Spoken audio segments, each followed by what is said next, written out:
Classmate ಇದ್ದಾಗ ಒಬ್ಳು ಹೇತ್ರಿ ಪೇತ್ರಿ ಥರ ಯಾರೋ ಇರ್ತಾಳೆ ಹುಡುಗಿ, ಅಷ್ಟು ಕಣ್ಣು ಹೋಗಿರಲ್ಲ. ಅದೇ 10th ಪಾಸ್ ಆಗಿ ಎಲ್ಲ ಸಪ್ರೇಟ್ ಆಗಿ PU ಮುಗಿದು ಡಿಗ್ರಿ ಟೈಮಲ್ಲಿ ಸಿಗ್ತಾಳೆ, ಇದು ಹೋಳೇನೇನೋ ಇವಳು ಆಗಿದೆ ನಿಮ್ಗೆ? ತುಂಬಾ ಜನ ಹುಡುಗರ ಅನುಭವ ಅದು. ನಾವು ಜನನ ಓವರ್ ಎಸ್ಟಿಮೇಟ್ ಮಾಡೋಕ್ಕಾಗಲ್ಲ, ಅಂಡರ್ ಎಸ್ಟಿಮೇಟ್ ಮಾಡೋಕ್ಕಾಗಲ್ಲ. ಯಾಕಂದ್ರೆ ನಾನು ನೀವು ಪ್ರೊಡ್ಯೂಸ್ ಮಾಡೋಕ್ಕಾಗಲ್ಲ, ಜನರೇ ಪ್ರೊಡ್ಯೂಸ್ ಮಾಡ್ಬೇಕಂತ. ನಮ್ಮಲ್ಲಿ ಈ ಪೈರಸಿ ಪ್ಲಾಟ್ಫಾರ್ಮ್ಗಳಿಗೆ ಬರೋದು ಅಂತೆಲ್ಲ ಮಾತಾಡ್ತೀವಲ್ಲ, ಪಾಪ ಒಂದೇನ್ ತಪ್ಪಿದೆ, ಅಲ್ಲೂ ₹1000 ಕೊಟ್ಟು ಸಬ್ಸ್ಕ್ರೈಬರ್ ಆಗಿರ್ತಾನೆ ಅವನು. ಒಂದು ಹೊಸ ಮುಖ ಇಂಡಸ್ಟ್ರಿಯಲ್ಲಿ, ಇನ್ನು ಸ್ಟಾರ್ ಅಲ್ಲದಂತಹ ಒಂದು ಪ್ರತಿಭೆ. ನನಗೆ ಈ ಮೆಟ್ಲೆ ಹತ್ತೋ ಟೈಮಲ್ಲಿ ಇರುತ್ತಲ್ಲ ಒಂದು ಇನ್ನಸೆನ್ಸ್, ಅಲ್ಲಿ ಏನೇ ಕಂಟೆಂಟ್ ನ ಅಂಟಿಸಿದ್ರು ಫ್ರೆಶ್ ಆಗಿ ಕಾಣುತ್ತೆ. ಮುಂಗಾರು ಮಳೆನೇ ಇರಬಹುದು, ಮೆಟ್ಲು ಇಲ್ಲಿದ್ದ ಗಣೇಶ 18 years ಬ್ಯಾಕ್ ಕೂಡ ಆಂಗ್ಸೈಟಿ, ಹೆರಿಗೆ ನೋವು ಎಲ್ಲ ಆ ಸಿನಿಮಾಗೂ ಇತ್ತು. ಅದ್ರ ಹಿಂದೆ 2 ಸಿನಿಮಾ ಮಾಡಿದ್ದೆ, ಅದು ಕಪಾಳಕ್ಕೆ ಬಿದ್ದಿತ್ತು. ಈ ಮೊಬೈಲ್ಗಳಿಗೂ ಅಥವಾ ಲ್ಯಾಪ್ಟಾಪ್ಗಳಿಗೂ 4 ಮೂಲೆ, ನಮ್ಮ ಸಿನಿಮಾ ಪರದೆಗೂ 4 ಮೂಲೆ. ಅವು ಎಲ್ಲ ರೆವೆನ್ಯೂ ಮಾಡಲ್ಗಳೇ. ಈಗ ಎಲ್ಲಿ ಬೇಕಾದ್ರೆ ಯಾರು ಬೇಕಾದ್ರೆ ಹೆಂಗ್ ಬೇಕಾದ್ರೆ ಸಿನಿಮಾ ನೋಡ್ಬೋದು.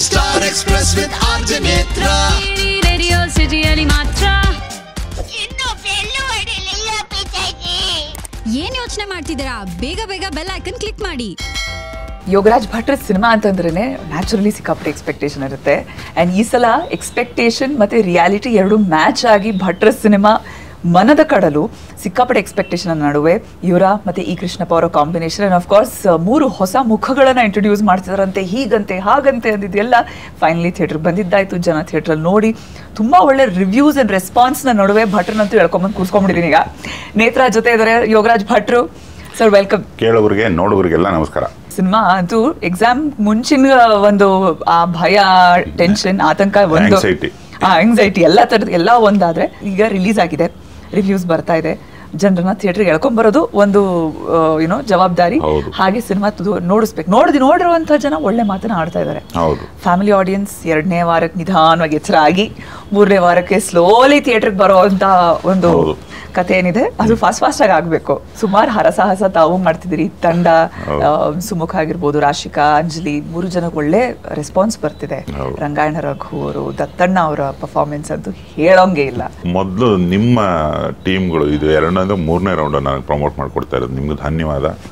ಸಂಸ್ಥೆಗಳಿಗೆ ಧನ್ಯವಾದ. ಯಾಕಂದ್ರೆ ಈಗ ನಾವು ಎಷ್ಟೇ ಪರಿಚಯ ಇದ್ರೂ ಈಗ ಸಿನಿಮಾ ಏನೋ ಐರಾಗೈರ ಆಗೋಯ್ತು ಅಂದ್ರೆ ನೀವು ನಮಗೆ ಫೋನ್ ಮಾಡಲ್ಲ, ನಾವು ನಿಮಗೆ ಮಾಡಲ್ಲ. ಏನೋ ಮಾಡಿದ್ರಂತೆ ಅಂತೆಕಂತಲೇ ಹೋಗ್ಬಿಡ್ತಾರೆ. ನಿಮ್ಗೆ ಯಾರೋ ನೋಡಿ ಹೇಳಿದವರು ಅಥವಾ ನೀವೇ ನೋಡಿರ್ತೀರಿ, ಏನೋ ಒಂದಾಗಿ ಅವತ್ತು ಮೀನಾಕ್ಷಿ ಮಾಲಲ್ಲೂ ಸಿಕ್ಕಿತ್ತು ನಿಮ್ಮ ಟೀಮು, ಅವತ್ತೊಂದು ಇವೆಂಟ್ ಮಾಡಿಕೊಟ್ರಿ. ಈ ಥರದ್ದು ಎಂಟೈರ್ ಮಾಧ್ಯಮದಲ್ಲಿ ತುಂಬ ಕಡೆಯಿಂದ ಅದೇನೇನೋ ಆಗಿ ಆ ಪ್ರಚಾರ ಅನ್ನೋ ಒಂದು ಬಂಡಿ ಚೆನ್ನಾಗಿ ಉರುಳುತ್ತಿದೆ. ಅದಕ್ಕೆ ಮೊದಲು ನಿಮ್ಗಳಿಗೆಲ್ಲರಿಗೂ ಧನ್ಯವಾದ. ಯಾಕಂದರೆ ನಾವು ಏನೇ ಬಡ್ಕೊಂಡ್ರು ಅದನ್ನು ತಲುಪ್ಸೋಕೆ ಒಂದು ವೆಹಿಕಲ್ ಬೇಕಲ್ಲ ನಮಗೆ, ಅವು ಚೆನ್ನಾಗಿ ಆ್ಯಕ್ಟಿವೇಟ್ ಆದವು. ನಾವು ಎಷ್ಟೋ ಸತಿ ಕಾರಣನಿಲ್ಲದೆ ನಿಂತ್ಕೊಂಡ್ಬಿಡ್ತವೆ ಬಂಡಿಗಳು, ನಾನಿಲ್ಲಿ ಇಂಟರ್ವ್ಯೂ ಕೊಡ್ತೀನಿ ಅದು ಎಲ್ಲಿಗೂ ಹೋಗೋದೇ ಇಲ್ಲ. ಆ ಥರದ್ದಾಗದೆ ತುಂಬ ಜನ ನೋಡಿ ರಿಯಾಕ್ಟ್ ಮಾಡಿ ಮತ್ತೊಬ್ಬರನ್ನ ಕಳಿಸೋ ಪ್ರಕ್ರಿಯೆ ಶುರುವಾಗಿದೆ. ಅದು ನಾವು ಎಷ್ಟೇ ಬಡ್ಕೊಂಡು ಏನೇ ಮಾಡಿದ್ರು ಜನನೇ ಡಿಸೈಡ್ ಮಾಡೋದು ಹಿಟ್ಟು ಅಥವಾ ಫ್ಲಾಪ್. ಅವನಿಗೆ ಯಾವುದೋ ಕಾರಣಕ್ಕೆ ಅನ್ಸುತ್ತೆ, ನನ್ನ ಫ್ರೆಂಡಿಗೆ ಹೇಳಬೇಕಿದ್ನ, ನನ್ನ ತಾಯಿಗೆ ಹೇಳಬೇಕು, ನನ್ನ ಅಕ್ಕಂಗೆ ಹೇಳಬೇಕು, ನನ್ನ ಭಾವಂಗೆ ಹೇಳಬೇಕು, ನನಗೆ ತೀರಾ ಬೇಕಾದವ್ರು ಈ ಸಿನಿಮಾ ನೋಡಬೇಕು ಅಂತ ಒಂದು ಫೋನ್ ಮಾಡ್ತಾನೆ ಅವನು. ಅದು ಕರೆಕ್ಟಾಗಿ ಅವನು ನೋಡ್ಕೊಂಡ್ಬಂದು ಆಚೆಗೆ ಬಂದು ಒಂದು ಕಾಲು ಗಂಟೆ 20 ನಿಮಿಷದಲ್ಲಿ ಆ ಕೆಲಸ ಆಗುತ್ತೆ. ಅದು ಅವನು ಮಾಡಲಿಲ್ಲ, ಇನ್ನೊಬ್ಬ ಬರಲ್ಲ. ಹೋಗ್ಬೇಕಾರ ಕೊನೆ ಅರ್ಧ ಗಂಟೆ ಸಿನಿಮಾ ಮುಗಿಸ್ಕೊಂಡು ಆಚೆ ಹೋಗಿ ಏನ್ ಮಾಡ್ತಾರೆ ಅನ್ನೋದು ಬಹಳ ಮುಖ್ಯ ಆಗುತ್ತೆ. ಜನ ಅವ್ರೇ ಹೋಗ್ಲಿ ಒಂದು ಸ್ಟೇಟಸ್ ಹಾಕ್ತಾರಾ ಅಥವಾ ಯಾರೋ ಜನಕ್ಕೆ ಹೇಳ್ತಾರಾ, ಈ ಸಿನಿಮಾ ನೋಡಿದೆ ಸಖತ್ತಾಗಿದೆ ನೋಡು ಅಂತ ಹೇಳುವಂಥದ್ದು. ಅದರಲ್ಲೂ ಇವಾಗ OTT ಬ್ಲೆಸ್ಸಿಂಗ್ ಆಗಿದೆಯಾ ಪ್ರಾಬ್ಲಮ್ ಆಗಿದೆಯಾ ಸಿನಿಮಾಗಳಿಗೆ, ಅದು ಇದೊಂದು ದೊಡ್ಡ ಡಿಸ್ಕಷನ್ ಆಲ್ ಟುಗೆದರ್ ಇತ್ತೀಚಿನ ಟೈಮ್ನಲ್ಲಿ. ಇಡೀ ಮಾರ್ಕೆಟ್ನ ಬೇರೆ ಥರನೇ ನೋಡೋದಾಗೋಯ್ತು ಈಗ. ಈ ಮೊಬೈಲ್ಗಳಿಗೂ ಅಥವಾ ಲ್ಯಾಪ್ಟಾಪ್ಗಳಿಗೂ 4 ಮೂಲೆ, ನಮ್ಮ ಸಿನಿಮಾ ಪರದೆಗೂ 4 ಮೂಲೆ. ಅವು ಎಲ್ಲ ರೆವೆನ್ಯೂ ಮಾಡಲ್ಗಳೇ. ಈಗ ಎಲ್ಲಿ ಬೇಕಾದ್ರೆ ಯಾರು ಬೇಕಾದ್ರೆ ಹೆಂಗೆ ಬೇಕಾದ್ರೆ ಸಿನಿಮಾ ನೋಡ್ಬೋದು. ಜೊತೆಗೆ ಪೈರಸಿ ಕಾಟ, ಅದು ಆಲ್ ಟುಗೆದರ್ ನಾವು 15 ದಿವಸ ಇಂಟರ್ವ್ಯೂ ಮಾಡಿದ್ರು ಸಾಲಲ್ಲ, ಅದು ಅಷ್ಟು ಉದ್ದದ ಮಟೀರಿಯಲ್. ಅದು ಎಲ್ಲ ಟೆಲಿಗ್ರಾಮ್ ಅಲ್ಲಿ ಯಾರು ಮಾತಾಡಲ್ಲ, ಆದ್ರೂ ಎಲ್ಲರೂ ಇದ್ದಾರೆ. ಅನ್ಫಾರ್ಚುನೇಟ್ಲಿ ಫೋನಲ್ಲಿ ಟೆಲಿಗ್ರಾಮ್ ಇದೆಯಾ ಅಂತ ಕೇಳಿದ್ರೆ ಅದನ್ನ ಓಪನ್ ಆಗಿ ಹೇಳುವಂತ ವಿಷಯ ಅಲ್ಲ ಅಂತ ಅನ್ಕೊಂಡ್ಬಿಟ್ಟಿದ್ದಾರೆ ಜನ. ಅದೊಂಥರ ಇದು ಎಲ್ಲಿಗೆ ಹೋಗಿ ಮುಟ್ಟುತ್ತೆ, ಹೇಗೆ ಇದನ್ನ ಸ್ಟಾಪ್ ಮಾಡೋದು ಅನ್ಫಾರ್ಚುನೇಟ್ಲಿ ಯಾರಿಗೂ ಗೊತ್ತಿಲ್ಲ ಅದು. ಬಟ್ ಅಟ್ಲೀಸ್ಟ್ ಒಂದು ಸಿನಿಮಾ ತುಂಬಾ ಚೆನ್ನಾಗಿದೆ, ಒಳ್ಳೆ ಕಥೆ ಹೇಳ್ತಾ ಇದೆ, ನಮ್ಮನ್ನ ಏನೋ ನಮಗೇನೋ ಏನೋ ಖುಷಿ ಕೊಡ್ತಾ ಇದೆ ಅನ್ನೋ ಅಂತ ಒಂದು ಅಂಶ ಅನ್ಸಿದಾಗ ನ್ಯಾಚುರಲಿ ಜನ ಥಿಯೇಟರ್ ಬರೋಕ್ ಶುರು ಮಾಡ್ತಾರೆ. ಬಟ್ ಕರ್ಕೊಂಡ್ ಬರೋವಂಥದ್ದು ಇದೆಯಲ್ಲ, ಓಕೆ ಈ ಸಿನಿಮಾಗೆ ನಾನು 1,000 ರೂಪಾಯಿ ಖರ್ಚು ಮಾಡ್ಬೋದಾ ಪಾಪ್ಕಾರ್ನ್ ಎಲ್ಲ ಸೇರಿ ಅನ್ನೋ ಯೋಚನೆ ಮಾಡಿ ಇದೇ 1,000 ರೂಪಾಯಿ ಪಾಪ್ಕಾರ್ನ್ ಒಬ್ಬ ಸ್ಟಾರ್ಗೆ ಹಾಕ್ಲಾ, ಯೋಗರಾಜ್ ಭಟ್ಟಂಗೆ ಹಾಕ್ಲಾ, ಇಲ್ಲ ಒಬ್ಬ ಹೊಸಬನಿಗೆ ಹಾಕ್ಲಾ. ಅವನು ಈಗ ನೀವು ಶರ್ಟು ಪ್ಯಾಂಟು ತೊಗೊಳಕ್ ಹೋದಾಗ ಈ ಬ್ರ್ಯಾಂಡೆಡ್ ಬಟ್ಟೆಗಳಿಗಿಂತ ತುಂಬಾ ಚೆನ್ನಾಗಿ ಹೊಲ್ದಿರೋ ಲೋಕಲ್ ದರ್ಜಿದ್ದು ತೊಗೊಳಲ್ಲ ನಾನು. ಆಕ್ಚುಲಿ ಅದು ಬಾಳ್ಕೆನೂ ಇರುತ್ತೆ, ತುಂಬಾ ಚೆನ್ನಾಗಿರುತ್ತೆ. ಹೌದು, ಆದ್ರೆ ಇಲ್ಲ ಅದ್ರ ಮೇಲೆ ದೊಡ್ಡ ಅಕ್ಷರದಲ್ಲಿ ಏನೋ ಬ್ರ್ಯಾಂಡ್ ಬರೆದಿರ್ಬೇಕು. ಅದು ಕನ್ಸ್ಯೂಮರ್ದು ಅಥವಾ ಕಸ್ಟಮರ್ದು ಮೆಂಟಾಲಿಟಿ. ಅದು ಹಂಗೆ ಆ ಬ್ರ್ಯಾಂಡ್ ಬಿಲ್ಡಿಂಗಿಗೆ ಅವರೆಷ್ಟು ದುಡ್ಡು ಖರ್ಚು ಮಾಡಿರ್ತಾರೆ.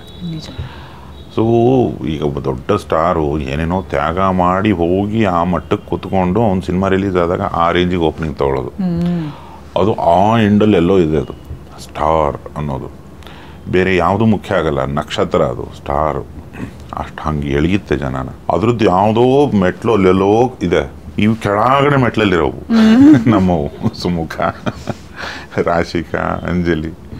ಈಗ ನಾನು ಏನೇ ಟೆಕ್ನಿಷಿಯನ್ ಆಗಿ ಎಂಥ ಕಥೆನೇ ಕಿಸ್ತು ದಬ್ಬ ಹಾಕಿದ್ರು ನನಗೆ ವೈಯಕ್ತಿಕವಾಗಿ ಒಂದು ಗ್ಲಾಮರ್ ಇರೋಲ್ಲ. ಅವನ ತಲೆಯಲ್ಲಿ ಏನೋ ಹಾಡು ಬರುತ್ತೆ, ಅದನ್ನ ನೀವು ಪ್ಲೇ ಮಾಡ್ತೀರಿ, ಅಥವಾ ಹಾಡು ಇಷ್ಟ ಆದರೆ ತುಂಬ ಇಷ್ಟ ಆಯ್ತು ನಾನು ಇವತ್ತು ಪ್ಲೇ ಮಾಡಿದೆ ಅಂತ ಒಂದು ಫೋನ್ ಬರುತ್ತೆ ನಿಮ್ಮಿಂದನೋ ಇನ್ನೊಬ್ಬ RJಯಿಂದನೋ. ಅಷ್ಟೇ ನಾವು ಪಡ್ಕೊಂಬಂದಿರೋದು. ಈ ಸ್ಟಾರ್ ನೋಡ್ಬೇಕು, ಇವನ್ನ ನೋಡಬೇಕು ಅನ್ನೋದು ಇದು ಇವಾಗ ಶುರು ಆಗಿದೆ ಅವರಿಗೆ. ಯಾರಿಗೆ? ಸುಮುಖನಿಗೆ, ಅಂಜಲಿಗೆ, ರಾಶಿಕಂಗೆ. ಈ ಮಜಾ ಇದೆಯಲ್ಲ, ಇದು ಹಂಗೆ ಒಂದೊಂದೇ ಮೆಟ್ಲು ಹತ್ಕೊಂಡು ಅಲ್ಲಿಗೆ ಹೋಗ್ಬೇಕು. ಇವರೆಲ್ಲ ನಮ್ಮ ನಿರೀಕ್ಷೆಗಳೇನಿರುತ್ತೆ ಸಿನಿಮಾ ಮಾಡಿದವ್ರದ್ದು, ಸಡನ್ ಆಗಿ ಅಲ್ಲಿಗೆ ಹೋಗ್ಬೇಕು ಅಂತ. ಬೆಳಗ್ಗೆ ಅಲೆ ಆಗ್ಬಿಡ್ಬೇಕು, ಪ್ರೊಡ್ಯೂಸರ್ಗೆ ದುಡ್ಡೆದ್ದು ಬಿಡ್ಬೇಕು, ಎಲ್ಲರೂ ಬೆಚ್ಚಬಿದ್ದು ಬಿಡ್ಬೇಕು ಅಂತ. ಬಟ್ ಆ ಥರ ಅಲೆಗಳನ್ನ ರಾತ್ರೋರಾತ್ರಿ ಸೃಷ್ಟಿಸ್ತೋರ್ತಾವು. ಅದು ತೀರಾ ನಡೆದಿಲ್ಲ ಅನ್ನುವಂಥದ್ದಿಲ್ಲ. ಹಿಂದೆಂದೂ ನಡೆಯದ ಕಥೆ ಏನೋ ಅಲ್ಲ, ನಡೆಸಿದ್ದೀರಾ, ನೀವೇ ನಡೆಸಿದ್ದೀರಾ. ಒಂದು ಹೊಸ ಮುಖ ಇಂಡಸ್ಟ್ರಿಯಲ್ಲಿ, ಇನ್ನು ಸ್ಟಾರ್ ಅಲ್ಲದಂತಹ ಒಂದು ಪ್ರತಿಭೆ. ತುಂಬಾ ಜನ ಜೊತೆ ಒದ್ದಾಡಿದ್ದೆ ಅದೇನೆ. ನನಗೆ ಈ ಮೆಟ್ಲೆ ಹತ್ತೋ ಟೈಮಲ್ಲಿ ಇರುತ್ತಲ್ಲ ಒಂದು ಇನ್ನಸೆನ್ಸು, ಅಲ್ಲಿ ಏನೇ ಕಂಟೆಂಟ್ನ ಅಂಟಿಸಿದ್ರು ಫ್ರೆಶ್ ಆಗಿ ಕಾಣುತ್ತದು. ಈಗ ಡ್ರಾಮಾ ಇರಬಹುದು, ಮಗದೊಂದು ನಾವು ಬಿಗಿನಿಂಗಿಂದ ಮಾಡ್ಕೊಂಬಂದವು, ಮುಂಗಾರು ಮಳೆನೇ ಇರಬಹುದು. ಅವನು ಮೆಟ್ಲು ಇಲ್ಲಿದ್ದ ಗಣೇಶ, ನಾವೆಲ್ಲರೂ ಅಲ್ಲೇ ಇದ್ದಿದ್ದು. ಅದಕ್ಕೊಂದು ತುಂಬ ಟೆಂಡರ್ ಕೋಕೋನಟ್ ಥರ ಅದು. ಕಡು ಬೇಸಿಗೆಯಲ್ಲಿ ಕುಡಿದಾಗ ಒಂದು ತೃಪ್ತಿ ಸಿಗುತ್ತಲ್ಲ, ಅಬ್ಬಾ ಏನೋ ಹೊಸಾದ್ ನೋಡಿದ್ವಿ, ಏನೋ ಚಂದ, ಅದ್ರಲ್ಲೂ ಚೆನ್ನಾಗಿ ಪರ್ಫಾರ್ಮ್ ಮಾಡ್ಬಿಟ್ರೆ ಇನ್ನೂ ಖುಷಿ. ಹೌದು, ಆ ಥರ ನೋಡಿದ್ರೆ ಇದರಲ್ಲಿ ಸುಮುಖ ಆಗಿರ್ಬೋದು, ರಾಶಿಕಾ ಮತ್ತೆ ಅಂಜಲಿಗೆ ಒಳ್ಳೆ ರೆಸ್ಪಾನ್ಸ್ ಇದೆ. ಚೆನ್ನಾಗಿ ಮಾಡಿದ್ದಾರೆ ಕೂಡ. ಹೋಗ್ಬಿಡ್ತವೆ, ನೀವು ನೋಡ್ತಾ ಇರಿ, ಹಿಂಗ್ ಲಪಕ್ ಹಾಕೊಂಡು ಹೋಗ್ಬಿಡ್ತವೆ. ಸ್ಟಾರ್ ಮೇಕರ್ ನಾನು ನೀವು ಹಿಂಗೆ ಮಾತಾಡ್ಕೊಂಡು ಕುಂತಿರ್ತೀವಿ. ನೀವು ನನಗೆ ಪರಿಚಿತರಾಗಿ ಎಷ್ಟೊಂದು 12, 13, 14 ವರ್ಷ ಆಗಿರ್ಬೋದು. ಆ ಗಾಳಿಪಟ ಟೈಮಿಂದನೂ ಪರಿಚಯ ಎಷ್ಟು ಸತಿ ಮಾತಾಡಿದೀವಿ, ರೇಡಿಯೋದಲ್ಲೇ ಮಾತಾಡಿದೀವಿ, ಯಾವ್ಯಾವ ಸಿನಿಮಾ ಬಗ್ಗೆ ಮಾತಾಡಿದೀವಿ ಅನ್ನೋದು ಗೊತ್ತಲ್ವ ನಿಮಗೆ. ಅದು ಹಂಗೇನೆ, ಅದು ಆ ಮೆಟ್ಲು ತುದಿಗೆ ಇವ್ರನ್ನ ಕಳಿಸೋ ಆಟ. ಹೋಗಂತ ಅದನ್ನ ನಾನು ನೀವು ಮಾತಾಡ್ತೀವಿ ಅಷ್ಟೇ. ಯಾರೋ ಈ ಇಂಟರ್ವ್ಯೂ ನೋಡಿರೋ ಒಂದು 1000 ಜನರಲ್ಲಿ ಒಂದು 4 ಮಂದಿ ನೋಡ್ತಾರೆ ಏನಿಷ್ಟು ಬಡ್ಕೋತಿದ್ದಾರೆ ಹುಡುಗರ ಬಗ್ಗೆ. ಆ 4 ಜನ 40 ಜನ ಕಳಿಸಿ, ಆ 40 ಜನ 4,000 ಜನ, ಹಂಗೆ 4 ಲಕ್ಷ ಜನ ಅವರ ಮುಖಗಳನ್ನ ಪರಿಚಯ ಮಾಡಿಕೊಂಡು, ಅವರ ದನಿನ ಪರಿಚಯ ಮಾಡಿಕೊಂಡು ಆ ಸಿನಿಮಾನ ಅವ್ರನ್ನ ನಟರು, ಇವನು ನಟ, ಇವನು ಸ್ಟಾರು, ಇವಳು ಒಳ್ಳೆ ನಟಿ, ಈ ಥರ ಒಂದು ಅಭಿಮಾನನ ಬೆಳೆಸ್ಕೊತಾರೆ. ಅದೊಂದು ರಿಪಲ್ ಎಫೆಕ್ಟ್ ಅಲ್ಲೇ ನಡ್ಕೊಂಡು ಹೋಗ್ಲೇಬೇಕು. ಅದು ನಡೆಯೋವರೆಗೂ ನಾವು ಪೇಷನ್ಸ್ ಇಂದ ಕಾಯ್ಬೇಕು. ಸಮ್ ಟೈಮ್ಸ್ ಅದು ಸ್ನೋ ಬಾಲ್ ಎಫೆಕ್ಟ್ ಆಗೋಗ್ಬಿಡಿರುತ್ತೆ, ದೊಡ್ಡ ಮಟ್ಟಿಗೆ ಓವರ್ ನೈಟ್ ಸೆನ್ಸೇಷನ್ ಆಗಿರುವಂತಹ ಘಟನೆಗಳನ್ನ ನಾವು ನೋಡಿದೀವಿ. ನೋಡ್ತಿದ್ದೀನಲ್ಲ ನಾನು 18 ಇಯರ್ಸ್ ಬ್ಯಾಕ್ ಕೂಡ ಹೀಗೆ ಕುಂಟ್ತಾ ಇತ್ತದು. ಆಂಗ್ಸೈಟಿ, ಹೆರಿಗೆ ನೋವು ಎಲ್ಲ ಆ ಸಿನಿಮಾಗೂ ಇತ್ತು. ಅದ್ರ ಹಿಂದೆ 2 ಸಿನಿಮಾ ಮಾಡಿದ್ದೆ, ಅದು ಕಪಾಳಕ್ಕೆ ಬಿದ್ದಿತ್ತು. ಅದು ಹಂಗೆ ಆಗ್ಬೇಕದು. ನಾವು ಜನನ ಓವರ್ ಎಸ್ಟಿಮೇಟ್ ಮಾಡೋಕ್ಕಾಗಲ್ಲ, ಅಂಡರ್ ಎಸ್ಟಿಮೇಟ್ ಮಾಡೋಕ್ಕಾಗಲ್ಲ. ಯಾಕಂದ್ರೆ ನಾನು ನೀವು ಪ್ರೊಡ್ಯೂಸ್ ಮಾಡೋಕ್ಕಾಗಲ್ಲ, ಜನರೇ ಪ್ರೊಡ್ಯೂಸ್ ಮಾಡ್ಬೇಕದ್ನ. ಅದು ತುಂಬಾ ನಿಜ. ಜನರ ಹತ್ರ ಇರೋ ದುಡ್ಡು ನಿರ್ಮಾಪಕಂಗೆ ವಾಪಸ್ ಬಂದ್ರೆ ಆಕ್ಚುಲಿ ಪ್ರೊಡ್ಯೂಸರ್ ಆತ, ಅವನಿಗೆ ಯಾವ್ದನ್ ಬೇಕೋ ಅವ್ನು ಪ್ರೊಡ್ಯೂಸ್ ಮಾಡ್ಕೋತಾನೆ. ನಾನು ಈ ಸಿನಿಮಾ 2 ಸತಿ ನೋಡ್ತೀನಿ, 4 ಸತಿ ನೋಡ್ತೀನಿ, 10 ಸತಿ ನೋಡ್ತೀನಿ, ಹಾಡು ಕೇಳ್ತಾನೆ ಇರ್ತೀನಿ ಅನ್ನೋದು ಅವನು ಓನರ್ ಆಗ್ತಾನೆ. ಅದಕ್ಕೆ ಕರೆಕ್ಟ್ ಕರೆಕ್ಟ್. ಈಗ ಜನ ಎಲ್ಲರೂ ಸಿಕ್ಕಿದಾಗ ತುಂಬ ಖುಷಿಯಿಂದ ಮಾತಾಡೋದು ಏನಕ್ಕೆ ಅಂದರೆ ನಮ್ಮ ಓನರ್ಶಿಪ್ ಇದೆ ಅವ್ರ ಹತ್ರ, ಸುಮ್ಮನೆ ಬರಲ್ಲ ಅವರು. ಆಮೇಲೆ ಈ ಪೈರಸಿ ಪ್ಲಾಟ್ಫಾರ್ಮ್ಗಳಿಗೆ ಬರೋದು ಅಂತೆಲ್ಲ ಮಾತಾಡ್ತೀವಲ್ಲ, ಪಾಪ ಒಂದೇನು ತಪ್ಪಿದೆ, ಅಲ್ಲೂ ₹1,000 ಕೊಟ್ಟು ಸಬ್ಸ್ಕ್ರೈಬರ್ ಆಗಿರ್ತಾನೆ ಅವನು. ಈಗ ತುಂಬ ಜನ ಕೇಳಕ್ಕೆ ಶುರು ಮಾಡಿದ್ರು ರಿಲೀಸಸ್ ಸರ್ ಮೊಬೈಲ್ಗೆ ಯಾವಾಗ ಬರುತ್ತೆ ಸರ್ ಅಂತ. OTT ಅನ್ನಕ್ಕೆ ಬರಲ್ಲ ಸುಮಾರು ಜನಕ್ಕೆ, ಮೊಬೈಲ್ ಯಾವಾಗ ಬರುತ್ತೆ ಅಂತ. ಯಾಕೆ ಅಂದರೆ ನಾನು ಇದು ಹೆಂಗೆ ಇಷ್ಟು ಬೋಲ್ಡಾಗಿ ಕೇಳ್ತಾನೆ ಇವನು ಅಂದರೆ ಅದು OTT. ಅಲ್ಲಿ ಸಬ್ಸ್ಕ್ರೈಬರ್ ಆಗಿದ್ದಾನೆ ಅವನು, ಅವನದೇನು ತಪ್ಪು, ಕಟ್ಟೋದಿಲ್ವ ಅವನಲ್ಲಿ ದುಡ್ಡು. ನಾನು ಅಲ್ಲಿ ನೋಡ್ಕೋತೀನಿ, ನನಗೆ ಟೈಮ್ ಇಲ್ಲಪ್ಪ ಥಿಯೇಟ್ರಿಗೆ ಬರೋಕ್ಕೆ, ನಾನು ಅಲ್ಲಿ ನೋಡ್ಕೋತೀನಿ ಅಂತ. ಇನ್ಫ್ಯಾಕ್ಟ್ ತುಂಬ ಇಂಟ್ರೆಸ್ಟಿಂಗ್ ಟೇಕ್ ಇದು. ಹೀಗೆ one of the OTT joints ಅವರು ಜನರಲಿ ಕಮಿಷನ್ ಮಾಡುವಾಗ ಇಂಥ ಪ್ರಾಜೆಕ್ಟ್ ತಗೋಬೇಕಾದ್ರೆ ಅವ್ರ ಬ್ರೀಫ್ ಇತ್ತೀಚೆಗೆ ಏನು ಮಾಡ್ತಾರಂತೆ ಅಂದರೆ ಈಗ ಲೈಟ್ ಹಾರ್ಟೆಡ್ ಸೀರೀಸ್ ಅಥವಾ ಲೈಟ್ ಹಾರ್ಟೆಡ್ ಮೂವಿ ಏನಾದ್ರು ತಗೋಬೇಕಾದ್ರೆ is it second screen friendly ಅಂತ ಚೆಕ್ ಮಾಡ್ತಾರಂತೆ. ಅಂದರೆ ಕೈಯಲ್ಲಿ ಅಲ್ಲೂ ನೋಡ್ತಾ ಕೈಯಲ್ಲಿ ಇದೂ ನೋಡ್ತಾ ನೋಡುವಂಥ ಘಟನೆಗಳು ತುಂಬ ಇದೆ. ಅಲ್ಲೂ ನೋಡ್ತಾ ಇರ್ತೀವಿ ಏನೋ, ಇಲ್ಲಿ ಗ್ಯಾಪಲ್ಲಿ ಫೋನಲ್ಲಿ ರೀಲ್ಸು ಸ್ಕ್ರೋಲ್ ಮಾಡ್ತಿರ್ತೀವಿ. ಸೊ ಇದನ್ನು ನೋಡ್ತಾ ನನಗೆ ಅದನ್ನ ನೋಡೋಕೆ ಅರ್ಥ ಆಗುತ್ತಾ, then it is second screen friendly ಅಂತೆ ಆ ಮೂವಿ ಅಥವಾ ಆ ಸೀರೀಸು. ತುಂಬ ಸೀರಿಯಸ್ ಆಗಿದ್ರೆ this is not second screen friendly, ತುಂಬ ಸೀರಿಯಸ್ ಆಗಿ ನೋಡಬೇಕು. ಇದೆಷ್ಟು ಜನ ಒಪ್ಕೋತಾರೆ ನಮಗೆ ಗೊತ್ತಿಲ್ಲ. ಈ ಥರ ಎಲ್ಲ ಹೊಸ ಟರ್ಮ್ಸ್ ಬಂದ್ಬಿಟ್ಟಿದೆ. ಈ ಸೆಕೆಂಡ್ ಮನೆಯಲ್ಲಿ ಟಿವಿ ರಿಯಾಲಿಟಿ ಶೋಗಳು ಮೆಗಾ ಸೀರಿಯಲ್ಗಳು ಬರ್ತಾ ಇರ್ಬೇಕಾದ್ರೆ ಅಡಿಗೆ ಮಾಡ್ಕೊಂಡು ನೋಡ್ತಾರಲ್ಲ, ಆ ಥರ ಮಲ್ಟಿ ಟಾಸ್ಕಿಂಗ್. ಅಷ್ಟೇ ಯಾಕೆ ಟಿವಿ ನೋಡ್ತಾ ಇಲ್ಲಿ ಫೋನಲ್ಲಿ ರೀಲ್ಸ್ ಸ್ಕ್ರೋಲ್ ಮಾಡ್ತಾ ಇರ್ತಾರೆ. ಸೊ ಅಲ್ಲೊಂದು ಸ್ಕ್ರೀನ್ ಇಲ್ಲೊಂದು ಸ್ಕ್ರೀನು ಪಕ್ಕದಲ್ಲಿ ಇದ್ರೆ ಲ್ಯಾಪ್ಟಾಪ್ ಇದ್ರು ಅದು ಉಂಟು. ಒಂದು ಕೆಲಸ ಮಾಡ್ಬೇಕ್ರಿ, ರಿಮೋಟ್ ಕೊಟ್ಬಿಡ್ಬೇಕು ಪಿಕ್ಚರ್ ರಿಲೀಸ್ ದಿವಸ.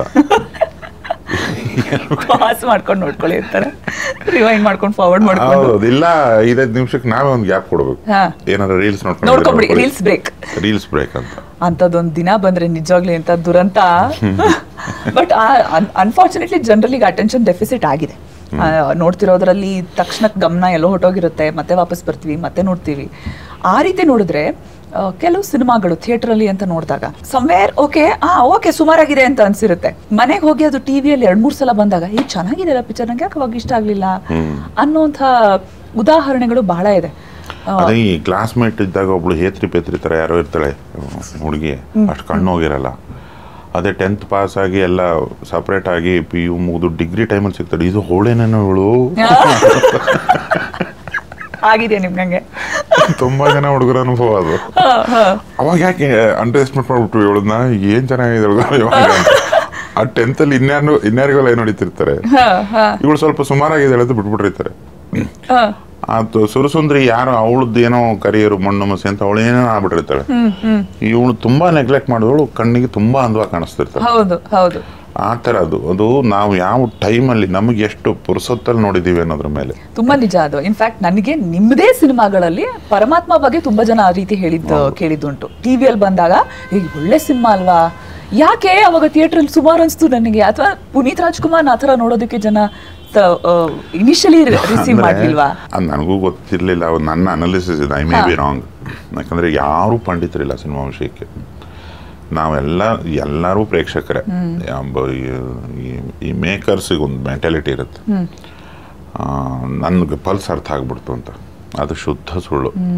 ಪ್ರತಿ ಸತಿ ಪ್ರಯತ್ನ ಪಡ್ಕೋಬೇಕು ಅಷ್ಟೇ. ಅದು ಪ್ರಯತ್ನ ಪಡ್ತಾ ಇರೋದು ಒಂದೊಂದ್ಸತಿ ಕನೆಕ್ಟ್ ಆಗುತ್ತೆ, ಒಂದೊಂದ್ಸತಿ ಅವೇ ಹೋಗ್ಬಿಡುತ್ತೆ. ಪರಮಾತ್ಮ ನನಗನ್ಸೋದು ಅಪ್ಪು ಸರು ಮತ್ತು ಅವರಿಗಿರೋ ಒಳ್ಳೆತನ, ಆ ಪರಮಾತ್ಮ ಅನ್ನೋ ಟೈಟ್ಲು, ಅದು ಇತ್ಯಾದಿ ಎಲ್ಲವೂ ನಾನು ಅವ್ರನ್ನ ತುಂಬ ಅಂದರೆ ತುಂಬ ಹತ್ತಿರದಿಂದ ನೋಡಿದಾಗ ನನಗೆ ಅನ್ಸೋದು ಅವ್ರಿಗೆ ಒಂದು ಆರ ಇತ್ತು ಮಗುವಿಂದು. 100%. ಆ ಸ್ಮೈಲಿಗೆ ಒಂದು ಎಕ್ಸ್ಟ್ರಾರ್ಡಿನರಿ ಪವರ್ ಇತ್ತು. ತುಂಬ ಬ್ಲಿಸ್ಫುಲ್ ವ್ಯಕ್ತಿತ್ವ ಅವ್ರದ್ದು. ಅದಕ್ಕೆ ಅದ್ರ ಸುತ್ತಮುತ್ತನೇನೋ ಮಾಡ್ಕೊಂಡು ಹೋಗಿದ್ದೀನಿ ನಾನು. ಅದು ಏನಾಗಿ ಹೋಗಿದೆ, ಒಬ್ಬನಿಗೆ ಕೂತ್ಕೊಂಡು ನೋಡಿ ನೀವು, ಇದು ಯಾವ್ದಾರ ಒಂದು ಹೋಮ್ ಥಿಯೇಟ್ರಲ್ಲೋ ಎಲ್ಲ ಹಾಕ್ಕೊಂಡು ತುಂಬ ಅಳು ಬರುತ್ತೆ, ತುಂಬ ಖುಷಿ ಆಗುತ್ತೆ ಸಿನಿಮಾ. ತುಂಬ ಲೇಯರ್ಸ್ ಅಲ್ಲಿ ಇದೆ ಸಿನಿಮಾ. ಹೌದು. ನೀವೊಂದು 300 ಜನ ಅಲ್ಲಿ ಯಾರೊಬ್ರು ಶಿಳ್ಳೆ ಹೊಡೆಯೋಕ್ಕೆ ಇಷ್ಟಪಡ್ತಾರೆ, ಇನ್ನೊಬ್ಬ ಆ್ಯಕ್ಷನ್ ಪ್ರಿಯ ಇದ್ದಾನೆ, ಇನ್ನೊಬ್ಬ ರಾಜ್ಕುಮಾರ್ ಸರ್ ಅಭಿಮಾನಿ ಇದ್ದಾನೆ. ಈ ಥರ ಇನ್ನು ಯಾರ್ಯಾರೋ ಮಿಕ್ಸ್ ಮ್ಯಾಚಿಂಗ್ ಆಗಿ ಬೇರೆ ಬೇರೆ ಏಜ್ ಗ್ರೂಪ್ನವ್ರು ಕೂತಾಗ ನನಗೆ ಆ ಪರ್ಸ್ನಲ್ ಕನೆಕ್ಷನ್ ಬರಲ್ಲ. ನೀವು ಗುಂಪಲ್ಲಿ ಕೂತಾಗ ಅದೇ 500 ಜನನೂ ಒಬ್ಬೊಬ್ಬರಿಗೆ ತೋರಿಸಿ ಅದನ್ನ ಮನೇಲಿ ಕೂತ್ ಟಿವಿಯಲ್ಲಿ ಅವಳು ಬಂದ್ಬಿಡುತ್ತೆ. ಹೌದು, ತುಂಬಾ ವೈಯಕ್ತಿಕವಾಗಿ ಹಚ್ಕೊಂಡ್ಬಿಡ್ತಾರೆ ಆ ಪರದೆನ. ಹೌದು. ನನಗೆ ಅದು ಅವಾಗ ಕ್ಯಾಲ್ಕುಲೇಟ್ ಮಾಡೋಷ್ಟು ಅನುಭವ ಅವಾಗಲೂ ಇರಲಿಲ್ಲ. ಇದು ಗ್ರೂಪಲ್ಲಿ ನೋಡೋಂಥ ಸಿನಿಮಾ ಮಾಡಿಲ್ಲ ನಾನು ಅಂತ ಗೊತ್ತಾಗಕ್ಕೆ ಅದು ರಿಲೀಸ್ ಆಗಿ ಎಷ್ಟೋ ವರ್ಷ ಆದಮೇಲೆ ಇದೇ ಥರ ನನಗೆ ಫೋನ್ಗಳು ಬರೋಕ್ಕೆ ಶುರು ಆದಮೇಲೆ ಟಿವಿಯಲ್ಲಿ ನೋಡಿ ತುಂಬ ಚೆನ್ನಾಗಿದೆ ಅಂತ. ಹಾಂ, ಅದನ್ನ ಕರೆಕ್ಟು ಪ್ರಿಂಟ್ ಬಿಡಿ, ನಾನು 10 ಸತಿ ನೋಡಿದೆ, 100 ಸತಿ ನೋಡಿದೆ, ಈ ಥರದ್ದೆಲ್ಲ ಬರೋಕ್ಕೆ ಶುರು ಆಯಿತು. ಹೌದು, ಅಲ್ಲೇ ಇದು ಏನಕ್ಕೆ ಹಿಂಗಾಯಿತು ಅಂತ ನಾನು ಪ್ರೇಕ್ಷಕನೇ ಅಲ್ವಾ. ಒಂದು ಸತಿ ಸುಮ್ಮನೆ ಬರ್ದವ್ರಿಗೆ ನೆನಪಿರುತ್ತೆ ಆಲ್ಮೋಸ್ಟ್. ನೋಡ್ತಾ ಹೋದರೆ ಅನ್ನಿಸ್ತಿದ್ವು ಒಬ್ಬರೇ ಅಥವಾ ಇಬ್ಬರು ಕೂತ್ಕೊಂಡು, ಇಲ್ಲ ನನಗೆ ತೀರಾ ಬೇಕಾದವನು ಯಾರೋ ಒಬ್ಬ ಗೆಳೆಯ ಇಲ್ಲ ಗೆಳತಿ ಅಂಥವ್ರ ಜೊತೆ ಏನೋ ನೋಡೋಂಥದ್ದು ಇದು ಹಿಂಗೆ ಕನೆಕ್ಟ್ ಆಗ್ತಾರೆ ಅವ್ರು ಅಪ್ಪು ಸರು. ನಾನು ಅದನ್ನ ಗುಂಪಿಗೆ ಮಾಡ್ಕೊತ್ಕೊಂಡ್ಬಿಟ್ನಾ ಅಂತ ಅನಿಸ್ತು ನನಗೆ. ಈಗ ಥಿಯೇಟ್ರಲ್ಲಿ ರಿಲೀಸ್ ಮಾಡೋದು ಗುಂಪಿಗೆ ರಿಲೀಸ್ ಮಾಡೋದು, ಅಲ್ಲಿ ಒಬ್ಬರೇ ಬಂದು ಥಿಯೇಟ್ರಲ್ಲಿ ನೋಡಿ ಅಂತ ಹೇಳಕ್ ಆಗಲ್ಲ. ಅಲ್ಲ, ಅವಾಗ ಗುಂಪಿಗೂ ಕನೆಕ್ಟ್ ಆಗಂಗೆ ಏನೋ ಮಾಡ್ಕೋಬೇಕಿತ್ತು ನಾನದು. ಬಟ್ ಅದ್ರ ಬ್ಯೂಟಿ ಅದೇ ಥಿಯೇಟರ್. ಇವಾಗ ಅದರಲ್ಲಿ ಆ ಕಮರ್ಷಿಯಲ್ ಎಲಿಮೆಂಟ್ಸ್ ನೀವು ಅದ್ರಲ್ಲಿ ಆಡ್ ಮಾಡ್ತಾ ಹೋಗಿದ್ರೆ ಪ್ರಾಬಬ್ಲಿ ಆ ಬ್ಯೂಟಿ ಆಫ್ ಪರಮಾತ್ಮ ಇವತ್ತಿಗೆ ಏನು ಹೊರಗಡೆ ಬಂದಿದೆ. ಅಲ್ಲ, ನನಗೆ ಅವಾಗ ಅಷ್ಟು ಅನುಭವಗಳಿದ್ರೆ, ನಾನು ಅಷ್ಟೊಂದು ಬುದ್ಧಿವಂತ ಆಗಿದ್ರೆ ಅದನ್ನ ಸೇರಿಸ್ಬಿಡ್ತಾ ಇದ್ದೆ. ಗುಂಪಲ್ಲಿ ನೋಡ್ತಾರೆ ಅಪ್ಪು ಸರ್ನ, ನಾನು ಏನೇನೋ ಅಂದ್ಕೊಂಡ್ರೆ ಆಗಲ್ಲ. ಅದು Appu sir is bigger then ಬೇರೆನೇ ದೊಡ್ಡ ಲೆವೆಲ್ ಫ್ಯಾನ್ ಫಾಲೋಯಿಂಗ್ ಇದೆ. ಅದಕ್ಕೇನೋ ಸೇರಿಸ್ಬೇಕು ಅನ್ನೋತ್ತ ಬರೋದು ನನಗದು. ನನಗೆ ಗೊತ್ತಾಗಿಲ್ಲ, ಅಷ್ಟು ಇಷ್ಟ ನಂಗೆ ಅಪ್ಪು ಸರು. ಅವ್ರನ್ನ ಹಿಂಗೆ ಯಾರು ತೋರಿಸಿರ್ಬಾರ್ದು, ಹಂಗೆ ತೋರಿಸ್ತೇನೆ ಅಂತ ಆಟಕ್ಕೆ ಬಿದ್ನಲ್ಲ, ಅದು ಲೇಟಾಗಿ ಕನೆಕ್ಟ್ ಆಯ್ತು ಜನಕ್ಕೆ. ಇವತ್ತಿಗೆ ಅವರ ಸಿನಿಮಾಗಳಲ್ಲಿ ಒಂದು ಡಿಫ್ರೆಂಟ್ ಆಗಿ ಅವ್ರನ್ನ ನೋಡೋದಕ್ಕೆ ಸಿಗುವಂತ ಒಂದು cinema, but also stand out ಆಗುವಂತ ಒಂದು ಸಿನಿಮಾ ಪರಮಾತ್ಮ ಆಗುತ್ತೆ. ಆ ಲೆಕ್ಕದಲ್ಲಿ ನಿಮ್ಮ ಸಿನಿಮಾಗಳು ಅಂತ ನೋಡೋದು ನಂಗೆ ತುಂಬಾ ಖುಷಿ ಆಗೋದು. ಫೀಮೇಲ್ ಪಾತ್ರಗಳು, ಯಾರೆಲ್ಲ ಹೆಣ್ಮಕ್ಳು ಪಾತ್ರಗಳಿರುತ್ತೆ ಅದರಲ್ಲಿ ಒಂದು ರೆಬೆಲ್ ಸೈಡ್ ಆಫ್ ದ ಗರ್ಲ್ನ ಯಾವಾಗಲೂ ಹೊರಗಡೆ ತೆಗಿತೀರಾ, ಯಾವಾಗಲೂ ಅದನ್ನ ತುಂಬಾ ರಾಜಾರೋಷವಾಗಿ ಅದನ್ನ ಮುಂದೆ ಇಡ್ತೀರಾ. ಇನ್ನೊಂದು ಅಷ್ಟೇ ಸೌಮ್ಯವಾದ ಒಂದು ಪಾತ್ರ ಕೂಡ ಎಲ್ಲೋ ಒಂದು ಕಡೆ ನೀವು ಅದನ್ನ ಅಳವಡಿಸ್ಕೊಳ್ಳೋದಕ್ಕೆ ಟ್ರೈ ಮಾಡ್ತೀರಿ, ಅಥವಾ ಒಂದೇ ಪಾತ್ರದಲ್ಲೇ ಎರಡೂ ಪಾತ್ರಗಳನ್ನ, ಎರಡೂ ಶೇಡ್ಸ್ನ ನೀವು ಸಮ್ವೇರ್ ಟ್ರೈ ಮಾಡ್ತೀರಿ ಸಕ್ಸಸ್ಫುಲಿ. ರೈಟ್ ಫ್ರಮ್ ಪಂಚರಂಗಿಯಿಂದ ಇರ್ಬೋದು, ಇನ್ಫ್ಯಾಕ್ಟ್ ಮುಂಗಾರು ಮಳೆಯಿಂದ ಆ ಥರ ನೋಡಿದ್ರು ಕೂಡ ಅವ್ರ ರಂಗ SSLC ಎವ್ರಿವೇರ್ ಹೀರೋಯಿನ್ನ ಒಂದು ರೆಬೆಲ್ ಸೈಡ್, ಇನ್ಕ್ಲೂಡಿಂಗ್ ಈಗ ಮನದ ಕಡಲುನಲ್ಲೂ ಕೂಡ ಆ ಒಂದು ತರ್ಲೆ ಗಲಾಟೆ ಪಾತ್ರ, ಭಾವನಾ ಇರ್ಬೋದು ಗಾಳಿಪಟನಲ್ಲಿ. ಹೇಗೆ ನಿಮ್ಮ ನಿಮಗೆ ಹುಡುಗಿರಲ್ಲಿ ಅದು ಆ ಒಂದು ಹುಚ್ಚುತನ ಇದೆ ಅಂತ ನಿಮ್ಗೆ ಅನ್ಸುತ್ತಾ, ಎಲ್ಲರಲ್ಲೂ ಇದೆ ಅಂತ ಅನ್ಸುತ್ತಾ, ಅಥವಾ ಕೆಲವು ಪಾತ್ರಗಳು ಮಾತ್ರನಾ ಹಾಗೆ? ಈ ಗಂಡು ಮಕ್ಕಳಿಗೆ ಈಗ ನಿಮ್ಮ ಜಾಗದಲ್ಲೇ ಯಾರೋ ಒಬ್ಬ ಹುಡುಗ ಕೂತಿದ್ದಾನೆ, ಹಳೆ ಪರಿಚಯ ಅಂತಲೇ ಅಂದ್ಕೊಳ್ಳಿ, ಇಂಟರ್ವ್ಯೂ ಮಾಡಕ್ಕೆ ಕೂತಿದ್ದಾನೆ ಅಂದರೆ ಅವ್ನು ಹಿಂಗೆ ಆಡೋದಿಲ್ಲ, ಇಷ್ಟೊಂದು ಸೌಜನ್ಯನೇ ಇರಲ್ಲ ಅವನ ಹತ್ರ. ಅಲ್ಲಿಂದಾನೇ ಏನೇನೋ ಮಾತಾಡ್ಕೊಂಬಂದಿರ್ತೀವಿ. ಅಲ್ಲಿ ಹೆಂಗೆ ಸರ್ ಮತ್ತೆ ಅವನು ನೀವು ಎಲ್ಲೂ ಕಲೆಕ್ಷನ್ಸ್ ಬಗ್ಗೆ ಕೇಳಲೇ ಇಲ್ಲ, ಅವ್ನು ಫಸ್ಟ್ ಅದನ್ನೇ ಕೇಳೋದು. ಅವನಲ್ಲೊಬ್ಬ ಆಸ್ಪರೆಂಟ್ ಆ್ಯಕ್ಟರ್ ಇರ್ತಾನೆ, ಮತ್ತೊಂದಿನ ಇರ್ತಾನೆ, ಅವನೊಂದು ಸಿನಿಮಾ ಮಾಡೋಕ್ಕೆ ಹೋಗಿರ್ತಾನೆ. ಅದು ಏನೇನೇನೇನೋ ಮಾತಾಡ್ಕೊಂಡು 2-3 ಪೋಲಿ ಜೋಕು ಅದು ಇದೆಲ್ಲ ಹೇಳ್ಕೊಂಡು ಹಳೇದು ಯಾವುದೋ ಕತೆ ನೆನೆಸ್ಕೊಂಡು ಇಲ್ಲಿ ಬಂದು ಕೂತಿರ್ತೀವಿ. ಆಮೇಲೆ ಅವ್ನು ಕೇಳೋ ಪ್ರಶ್ನೆ, ನಾನೇನೋ ಬಡ್ಕತಾ ಇರ್ತೀನಿ, ಅವ್ನ ಮೈಂಡ್ ಎಲ್ಲ ಇರುತ್ತೆ. ತುಂಬ ಸತಿ ಆಗುತ್ತೆ. ಹೆಣ್ಮಕ್ಳದ್ದು ಹಂಗಲ್ಲ, ಪ್ರತಿಯೊಂದರಲ್ಲೂ ಒಂದು ಇಮ್ಮೆನ್ಸ್ ಡಿಗ್ನಿಟಿ ಇರುತ್ತೆ ಅವ್ರಿಗೆ. ಆಕೆ ಎಜುಕೇಟೆಡ್ ಆಗಿಲ್ಲದೆ ಇರಲಿ, ಅದೇನೋ ಒಂದು ಪ್ರಕೃತಿ ದತ್ತವಾದ್ದು, ನ್ಯಾಚುರಲಿ ಒಂದು ಫಿಲ್ಟ್ರು, ಒಂದು ಇದು ಪೇಷನ್ಸು, ಆಮೇಲೆ ಕಿವಿ ನೆಟ್ಟಿಗಿರುತ್ತೆ, ಎಲ್ಲಿ ನಗಬೇಕಲ್ಲಿ ಮನಸ್ಸಿಂದ ನಗ್ತಾರೆ. ಜೋಕ್ ಅರ್ಥ ಆಗಲಿಲ್ಲ ಅಂದ್ರೆ ಸುಮ್ಮನೆ ಆಗ್ಬಿಡ್ತಾರೆ, ಪೂರ್ ಜೋಕ್ ಇತ್ತಂದ್ರೂ ಹೋಗ್ಲಿ ಪಾಪ ಅಂತ ನಗ್ತಾರೆ. ಸೆನ್ಸಿಬಿಲಿಟಿ, ಆಮೇಲೆ ಎಷ್ಟೇ ಉಗಿಬೇಕಂದ್ರೂ ಕಂಟ್ರೋಲ್ ಮಾಡ್ಕೊಂಡಿರ್ತಾರೆ. ಈ ಗಂಡು ಮಕ್ಳು ಹಂಗಲ್ಲ, ಬೇಗ ಮುಗಿಸ್ರಿ ಹೋಗೋಣ ಅಂತ.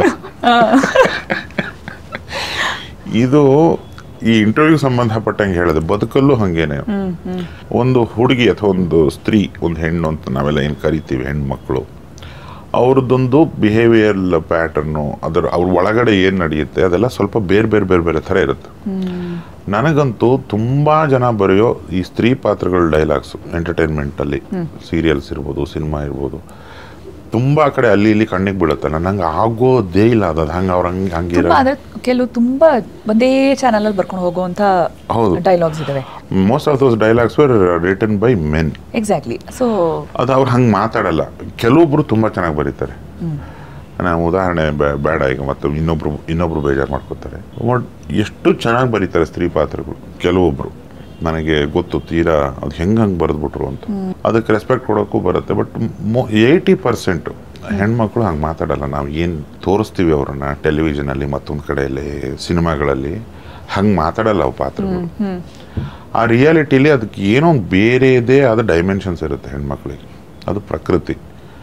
ಅದನ್ನ ಅಟೆಂಡ್ ಮಾಡೋದು ನನಗೊಂದು ಯಾವಾಗಲೂ ಖುಷಿ. ಈ ಫೀಮೇಲ್ ಸೋಲೋ ಬರೀಬೇಕಾರೆ ನಮಗೆ ಗೊತ್ತಿರಲ್ಲ, ಒಂದು ಸ್ವಲ್ಪ ಹೆಣ್ಣು ಥರ ಆಡಕ್ಕೆ ಶುರು ಮಾಡಿಬಿಡುತ್ತೆ ಮೈಂಡು. ಯಾಕಂದ್ರೆ ಒಂದೇ ಫ್ರೇಮ್ ಅಲ್ಲೇ 4 ಜನ ಹೆಣ್ಮಕ್ಳಿದ್ರೆ 4 ಜನ 4 ತರ ಆಡ್ತಾ ಇರ್ತಾರೆ ಅಂಡ್ 4 ಜನ ವೆರಿ ರಿಲೇಟಬಲಿ ಆಡ್ತಿರ್ತಾರೆ. ಹೌದು, ಈ side of the women probably ತೋರ್ಸೋದು ತುಂಬಾ ಕಮ್ಮಿ. ನಂಗೆ ತುಂಬಾ ಇಷ್ಟ ದಟ್ ಆ ರೆಬೆಲ್ ಗಲಾಟೆ ಹುಡುಗಿನ ಒಂದನ್ನ ಕರ್ಕೊಂಡ್ಬರ್ತೀರಾ ನಿಮ್ ಸಿನಿಮಾದಲ್ಲಿ. ಅದನ್ನ ಅಷ್ಟೇ ಕೆಲವರು ಹಿಂಗೆಲ್ಲ ಆಡ್ತಾರ ಅಂದ್ರೆ ಇರುತ್ತೆ, ಆ ಸೈಡ್ ಇರುತ್ತೆ, ಬಹಳ ಜನ ಹೆಣ್ಮಕ್ಳಲ್ಲಿ ಇರುತ್ತದೆ. ಹೌದು. ಈಗ ನೀವು ಯಾವ್ದಾರ ಒಂದು ಹುಡುಗನ ರೋಲ್ ಬರೆಯಕ್ಕೆ ಹೋಗಿ ನಿಮ್ಗೆ ಸುಮಾರು ಕಡೆ ಪೆನ್ ತಡೆಯುತ್ತೆ. ನೀವು ನೋಡಿರೋರು, ನೀವು ಅಲ್ಲಿ ನೋಡಿರೋದು ಯಾವ್ದಾವುದೋ ಒಂದು ಪಾತ್ರನ ಗಂಡು ಹಿಂಗೆ ಮಾತಾಡುತ್ತೆ, ನಿಮ್ಗೆ ಗೊತ್ತಾಗ್ಬಿಡುತ್ತದೆ ನಾನು ಹುಡುಗಿ ತರ ಬರೀತಿದ್ದೀನಿ, ಗಂಡಸ್ರು ಹೀಗೆ ಮಾತಾಡಲ್ಲ. ನಾನು ಕಂಡಿದ್ದ ಮನುಷ್ಯನ ಬಗ್ಗೆ ನಾನು ಬರಿತಾ ಇದ್ದೀನಿ, ಅವ್ರು ಇರೋ ರೀತಿ ಅಲ್ಲ. ಅದು ಹುಟ್ಟಿಸ್ಬೇಕಲ್ಲ ಅದನ್ನ. ಅವಾಗ ನನಗೆ ಈ ಸುಮಾರು ನನ್ನ ಜಾಯಿಂಟ್ ಫ್ಯಾಮಿಲಿ, ಅಕ್ಕಂದ್ರು, ತಂಗಿದಿರು, ಫ್ರೆಂಡ್ಸು, ಕ್ಲಾಸ್ಮೇಟ್ಗಳು ಎಲ್ಲ ಹುಡುಗಿರು ನೆನಪಾಗ್ತಾರೆ. ಆಮೇಲೆ ಎಲ್ಲೆಲ್ಲೋ ಕೂತ್ ಮಾತಾಡೋದು ನೆನಪಾಗ್ತಿರುತ್ತೆ, ಯಾರ್ಯಾರ್ದೋ ಸೌಜನ್ಯ ನೆನಪಾಗುತ್ತೆ, ಯಾರ್ಯಾರೋ ಉಗ್ದಿರೋದು ನೆನಪಾಗುತ್ತೆ, ಯಾವ್ದಾದ್ರು ಜಗಳಗಳು ನೆನಪಾಗಿರುತ್ತೆ ಹುಡುಗಿರದ್ದು, ಯಾರ್ಯಾರೋ ಬಂದು ಸಮಸ್ಯೆನ ಹಂಚ್ಕೊಂಡಿರೋದು ನೆನಪಾಗುತ್ತೆ. ಒಂದು ಹುಡುಗಿ ಲವ್ ಫೇಲ್ಯೂರ್ ಆಗಿದೆ, ಅದಕ್ಕೆ ನಿಮ್ಮ ಹತ್ರ ಸಜೆಷನ್ಗೆ ಬಂದಿದ್ದೀನಿ ಅಂದಿದ್ಲು. ಫಸ್ಟ್ ಲೈನೇ ತಪ್ಪೋದು, ಫೇಲ್ ಆಗಲ್ಲ, ಹೇಳಿ ಏನಾಯ್ತು ಅಂದಾಗ ಅವಳದ್ದು ಕತೆ ಹೇಳ್ಕೊಂಡು ತಲೆನೇ ಕೆಡ್ಸ್ಕೊಬಿಡಿ ನೀವು ಒಂದು ಹುಡುಗಿ, ಅದು ಅವನ ಲಾಸು ಅಂತೆಲ್ಲ ಏನೋ ಹೇಳಿ ಕಳಿಸಿದೆ. ಅವಾಗ ಮೆಸೇಜ್ ಮಾಡ್ತಿರ್ತಾರೆ ಅವಳು, ಹೌದು ನೀವು ಹೇಳಿದ correct, love can never fail ಅಂತ ನನಗೆ ಯಾರು ಹೇಳೇ ಇರಲಿಲ್ಲ, ಅದು ಯಾರು ಸಿಕ್ಕರೂ ಹೇಳ್ತೀನಿ ನಾನು ಲವ್ ಫೇಲ್ಯೂರ್ ಅಂತ ಕರಿಬೇಡಿ, ಅದು ಚೆನ್ನಾಗಿಲ್ಲ, ಕೇಳೋಕ್ಕೆ ಚೆನ್ನಾಗಿಲ್ಲ. ಈ ಥರದ ಆ ಹುಡುಗಿ ಇದೊಂದು ನೆನಪಾಗುತ್ತೆ. ಇನ್ಯಾರೋ ಇನ್ನೆಲ್ಲೋ ಹೋದಾಗ ಫೋಟೋ ತೆಗೆಸ್ಕೊಂಡು ಹುಡುಗಿರು, ಅವ್ರ ಕಣ್ಣಲ್ಲಿ ಏನೋ ಕಾಣಿಸ್ತಿರುತ್ತೆ, ಅದೆಲ್ಲ ನೆನಪಿಸ್ಕೋಬೇಕು ನಾವು. ಓದಿರೋ ಪಾತ್ರಗಳು, ಇನ್ಯಾವುದೋ ವೆಸ್ಟರ್ನ್ ಸಿನಿಮಾನೋ ಮತ್ತೊಂದು ಸಿನಿಮಾನೋ ಬೇರೆ ಭಾಷೆದೋ ಕನ್ನಡದ್ದೋ ಎಂಥವೋ ಒಂದು ನೋಡಿರೋದು, ಅದರಲ್ಲಿ ಎಷ್ಟು ಚೆನ್ನಾಗಿ ತೋರಿಸಿದ್ದಾರೆ ಹುಡುಗಿಯರನ್ನ ಅಂತ ಅಂದ್ಕೊ. ಅದು ಸ್ಟಡಿ ಮಟೀರಿಯಲ್ಲು, ಎಷ್ಟು ಸ್ಟಡಿ ಮಾಡಿದ್ರು ಮುಗಿದೇ ಇರೋದು ಅದು ಹೆಣ್ಮಕ್ಳದ್ದು. ಅದರಲ್ಲಿ ಒಂದು 10-15 ಮಾರ್ಕ್ಸಿಗೆ ನಾವು ಉತ್ತರ ಕೊಟ್ರು ಅದೊಂದು 60-70 ಥರ ಕಾಣಿಸ್ತದೆ ನಿಮಗೆ. ಅಟ್ಲೀಸ್ಟ್ ಸ್ವಲ್ಪ ಯಾರೋ ಟ್ರೈ ಮಾಡ್ತಾರೆ ಬಿಡಪ್ಪ ಅಂತ. ನಮಗೂ ಇನ್ನೂ 100% ಬಂದಿಲ್ಲ ಅದು. ಸ್ತ್ರೀ ಪಾತ್ರಗಳನ್ನ ತುಂಬಾ ಚೆನ್ನಾಗಿ ಬರೀಬೇಕು, ತುಂಬಾ ಮುತುವರ್ಜಿಯಿಂದ ಬರೀಬೇಕು. ಅವ್ರ ಕೈಲಿ ಬಯಸ್ತೀವಿ ಅಂದ್ರೂ ಅಷ್ಟೇ ತುಂಬಾ ಕರೆಕ್ಟಾಗಿ ಬಯಸ್ಬೇಕು. ಆ ಥರ ನೋಡಿರೋವು ಕೇಳಿರೋವು ಎಲ್ಲ ಹೆಲ್ಪ್ ಆಗ್ಬೇಕು. ಅದು ಎಷ್ಟು ತುಂಬಾ ಅಬ್ಸರ್ವ್ ಮಾಡ್ಕೊಂಡು ಕುಂತ್ರೆ ಹೋಗಿತಾರೆ ಹೆಣ್ಮಕ್ಳು, ಹಿಂಗೆ ನೋಡ್ತಾನೆ ಮುಂಡೆ ಮಗ ಅಂತ. ಅದು ಸಿಗೋ ಗ್ಯಾಪಲ್ಲೇ ಮೇ ಬಿ ಆ ದನಿಲಿ ಹಿಂಗಿದೆ, ಈ ಥರ ಯೋಚನೆ ಮಾಡ್ತಿರ್ಬೇಕು. ಅವ್ರ ಮೈಂಡ್ ವಾಯ್ಸ್ನ ನಾವು ಸ್ವಲ್ಪನಾದ್ರೂ ಅರ್ಥ ಮಾಡ್ಕೋಬೇಕು. ಅವರೆಲ್ಲದನ್ನೂ ಹೇಳಲ್ಲ ಬಾಯ್ಬಿಟ್ಟು. ಅದು ಈ ಪ್ರಕೃತಿ ಅದ್ರೆ ತನ್ನ ಪಾಡಿಗೆ ತಾನಿರುತ್ತದು, ನಮ್ಮದೇ ಹಾರಾಟ ಜಾಸ್ತಿ ಪುರುಷರದ್ದು. ಬಟ್ ಜನರಲಿ ಇಷ್ಟು ಅಂದರೆ ನಿಮ್ಮ ಬರವಣಿಗೆಯಲ್ಲೂ ಕೂಡ ಭಟ್ರು ಅಂದರೆ ಕೆಲವು ತರಲೆ ಲಿರಿಕ್ಸ್ನ ನಾವು ನೋಡಿದ್ದೀವಿ, ಬಟ್ ಅದಕ್ಕಿಂತ ತುಂಬ ಸೀರಿಯಸ್ ಬರವಣಿಗೆ ಕೂಡ ಅಷ್ಟೇ ಚೆನ್ನಾಗಿ ಹಾಡುಗಳಲ್ಲಿರಬಹುದು, ನಿಮ್ಮ ಡೈಲಾಗ್ಸಲ್ಲಿರಬಹುದು, ಟೈಮ್ ಆ್ಯಂಡ್ ಅಗೇನ್ ನೋಡ್ತಾ ಇರ್ತೀವಿ. ಎಲ್ಲಿಂದ ಹೇಗೆ ಅದರ how do you get inspired, where does it come from, ಏನು ನಿಮ್ಮನ್ನು ಮೋಟಿವೇಟ್ ಮಾಡುತ್ತದು? ಈ ಬೀದಿ ಸುತ್ತೋದು ಅಂದರೆ ತುಂಬ ಇಷ್ಟ ನನಗೆ. ಈ ಜನರು ಒಡನಾಟ, ಯಾರೋ ರ್ಯಾಂಡಮ್ ಆಗಿ ಸಿಗೋ ಜನಗಳು, ಎಲ್ಲಿಗೋ ಹೋಗ್ಬಿಡೋದು, ಈ ಥರದ್ದು ಭಾಳ ಇಷ್ಟ. ಅಲ್ಲಿ ಈಗ ನೀವು ಸುಮ್ಮನೆ pick a word from the street ಅಂತ ಜಾನ್ ಡನ್ ಅನ್ನೋ ಒಂದು ಸ್ಟೇಟ್ಮೆಂಟ್ ನಂದಲ್ಲ. ರಸ್ತೆಯಿಂದ ಪದಗಳನ್ನು ಆಯ್ಕೊಳ್ಳಿ. ಈ ಲ್ಯಾಂಗ್ವೇಜ್ ಯಾರೋ ಕಂಡುಹಿಡಿದಿರೋದು. ಆಮೇಲೆ ಈ ಲ್ಯಾಂಗ್ವೇಜಿಗೆ ಏನೇನೋ ಪದಗಳು ಸೇರ್ಕೋತಾನೆ ಇರುತ್ತೆ. ಎಷ್ಟೋ ಪದಗಳನ್ನ ಜನ ಮರ್ತು ಹೋಗ್ತಾರೆ. ಈಗ ನಾನು ಹಳಗನ್ನಡ ಎಲ್ಲ ಓದ್ಕೊಂಡಿದ್ದೀನಿ ಅಂತ ನಿಮಗೆ ಅರಳಕೊಳ ನಿಯಾಮದೊಳಂದು ಕ್ಷಳಕ್ಕೆ ಲಾಕ್ಷರ ವಿಕಲ್ಪಮಿಲ್ಲ ಅಂತ ಕೇಶಿರಾಜನ ಶ್ಲೋಕ ಎಲ್ಲ ಹೇಳ್ಕೊಂಡು ಕುಂತ್ರೆ ಎದ್ದೋಡೋಗ್ಬಿಡ್ತೀರಾ. ಕೇಶಿರಾಜ ನಮ್ಮ ವ್ಯಾಕರಣ ಬರೆದವನದ್ದು ಅವೆಲ್ಲ ಸ್ಟಡಿ ಮಟೀರಿಯಲ್ ಅಷ್ಟೇ, ಅವು ದಿನಬಳಕೆಗೆ ಉಪಯೋಗಕ್ಕೆ ಬರಲ್ಲ. ಎಷ್ಟೋ ಜನ ಏನೇನೋ ಕಾರಣಗಳಿಗೆ ಎಷ್ಟೋ ಪದಗಳನ್ನೇ ಬಿಟ್ಬಿಟ್ಟಿದ್ದಾರೆ ಕಳೆದೊಂದು 45 ವರ್ಷಗಳಲ್ಲಿ. ಬಟ್ ಇನ್ಯಾವುದೋ ಪದಗಳು, ಒಂದು ಇಂಗ್ಲಿಷ್ ಬಸ್ ಅನ್ನೋ ಪದಕ್ಕೆ ಬಸ್ಸು ಮಾಡ್ಕೊಂಡು ಕನ್ನಡ ಮಾಡ್ಕೊಂಡ್ಬಿಡ್ತೀವಿ. ವಾಹನ ಅಂತ ಹೇಳಕ್ ಹೋಗಲ್ಲ ನಾವು. ಮೋಟಾರು, ಬಂಡಿ, ಮೋಟಾರ್ ಮತ್ತೆ ತಿರ್ಗಾ ಇಂಗ್ಲಿಷ್. ಈ ಥರದ್ದು ಎಲ್ಲದಕ್ಕೂ ಬೇರೆ ಭಾಷೆದು ಏನೇನೋ ಕುಡಿಯುತ್ತದು. ಪ್ರತಿ ಭಾಷೆನೂ ಕುಡಿಯುತ್ತೆ. ಅದನ್ನ ನೀವು ಅವ್ರ ಜೊತೆ ಒಡನಾಡಿದಾಗ ಅವರಿಗೆ ಗೊತ್ತಿಲ್ಲದೆ ಅವ್ರದ್ದೇ ಒಂದು ಗ್ರಾಮರಲ್ಲಿ ಒಂದು ಪರ್ಮುಟೇಷನ್ ಕಾಂಬಿನೇಷನ್ ಪ್ರತಿಯೊಬ್ಬ ವ್ಯಕ್ತಿ ಮಾತಾಡೋದು ಬೇರೆ. ಅದೇ ಕನ್ನಡ. ಪ್ರತಿಯೊಬ್ಬ ವ್ಯಕ್ತಿಗೂ ಒಂದು ರಾಗ ಇರುತ್ತೆ, ಒಂದು ಧಾಟಿ ಇರುತ್ತೆ ಪದ ಜೋಡಿಸೋದು. ಈ ಹೆಣ್ಮಕ್ಳು ನೀರು ಹಿಡಿಬೇಕಾದ್ರೆ ಜಗಳ ಆಡ್ತಾರಲ್ಲ, ಅದಕ್ಕೊಂದು ರಾಗ ಇರುತ್ತೆ. ಈ ಗಂಡಸರು ಸ್ಟ್ರೀಟ್ ಫೈಟಿಗೆ ಇಳಿತಾರಲ್ಲ, ಅಲ್ಲಿ ಅದಷ್ಟು ಫೌಲ್ ಲ್ಯಾಂಗ್ವೇಜ್ ಮಧ್ಯೆನೂ ಒಂದು ಕನ್ನಡದ ಒಂದೇನೋ ಧಾಟಿ ಇರುತ್ತೆ. 1 ಮೀಟರ್ ಇರುತ್ತೆ ಕರೆಕ್ಟಾಗಿ, ಅದಕ್ಕೆ ಕೂತ್ಕೊಂಡಿರುತ್ತೆ ಡೈಲಾಗ್ಸ್. ಅವು ಅಷ್ಟು ಟ್ಯಾಗ್ಲೈನ್ಗಳು. ಹೌದು, ನಿಮಗೆ ನಾನು ಎಷ್ಟು ನೋಟ್ಸ್ ಮಾಡ್ತೀನಿ ಅವನ್ನೆಲ್ಲ ಅಂದರೆ ಹೌದಾ, ಸುಮ್ಮನೆ ಓದ್ತೀನಿ ಕೇಳಿ.